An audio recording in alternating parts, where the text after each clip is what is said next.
Funky mix. Start sequence. Let's go.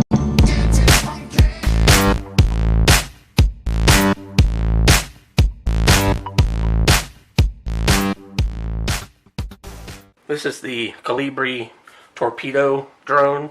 As you see, it's a nano. It's only about 2 inches long, by about 1 inch wide, 2 inches wide, with the prop guards on there. But for a little thing, this thing has a lot of features. It comes with everything all the big ones come with. It comes with an app you can download and put on either Android or iPhone. It's called the Fly Kolibri app. See, it comes with a transmitter, or you can use the app on the phone by itself if you want. If you want to use this, you can see what the camera sees. You can also hook this up to VR glasses and fly it virtually if you want. So it's got altitude hold, it's got first person view, it's got headless mode, it's got an out of range alarm, it's got a low battery alarm, and it's got auto takeoff and land. That's kind of cool. Most things don't have that. So the hardest thing I see on this is trying to get this out of the box. So we'll get this out of the box and we'll be back in a minute. Okay, so bam, finally got it unloaded. It is a little tied into the box with these twist ties, so it's a little hard to get out of there, but not too terrible. So you get the transmitter, you got the drone itself, you got extra props, and the charger. Now when you plug this charger in, it will turn red when it's charging, and it'll turn green when it's done. It takes about 30 minutes. You can charge this a little faster if you use a 5.2 charger on it. It's got a little happy, not happy card on here, so you can give feedback. It's got the instructions, which looks like it's all in English. Tells you all the buttons, how to do everything, how to use everything, how to set it up and calibrate it. As you can see on the back, it's got an on and off switch here. So you turn that on. The red is the back, the green is the front. Just remember, like a car, brake lights are in the back. There's where the little charging port is. Got your camera on the front here. This is kind of a low-end camera. It is only 480p at 15 frames per second, but it's not bad. I mean, for a little tiny drone like this, it's not terrible. It'll give you a decent picture. So on here, you do have to supply 3 AAA batteries yourself. It doesn't come with it, so you do have to buy those, put those in there. So you can see this stick. This has altitude hold, so when you let go of this stick, it pops back to the center. That tells you it's got a barometer, and that it'll, when this gets up to a certain height, wherever you want it, you just let it go. It goes back to this. It'll just sit there and hover. So you got your on and off switch here. So you switch this on.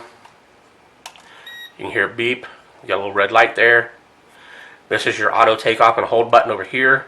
It's also your emergency stop. So if you push and hold that for more than a second, it shuts the motors off and this thing will just drop out of the sky. You only want to do that like if you're going to lose this, like maybe go into trees or something that's pretty small. This button on the front here does nothing. It's just for show, so it matches this one. The HL over here on this side is for your speed. It's got 3 different levels on speed. And then the other button over here is for your headless mode.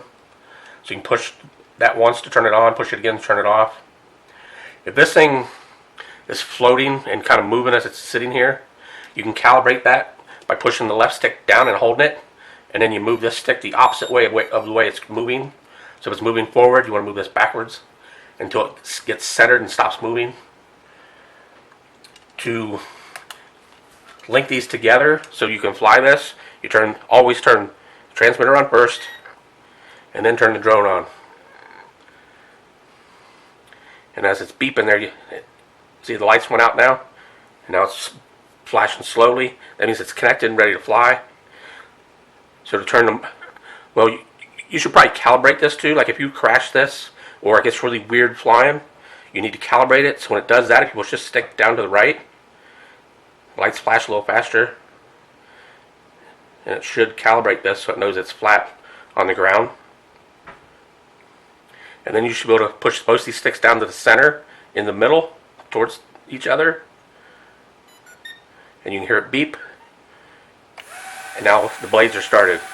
Now you can either one push takeoff or lift this stick up to fly. That's also how you turn it off. That's it. It's pretty simple. It's a nice little drone. Should be pretty easy for not little kids, I'd say 14, 13 and up. It's a nice little drone. It's a little small, be flying outside. The wind might push it around and get lost pretty easy, but this should be fun inside. So first you connect the Wi-Fi to your phone to the drone using this screen, and then you start the app. You can either fly it using this, or you can start the video or take pictures using that. You have to do that because it's not on the controller. Then you get up and flying. You can see the video is not too bad. The altitude holds pretty well. It's a nice little flyer for only being 2 inches.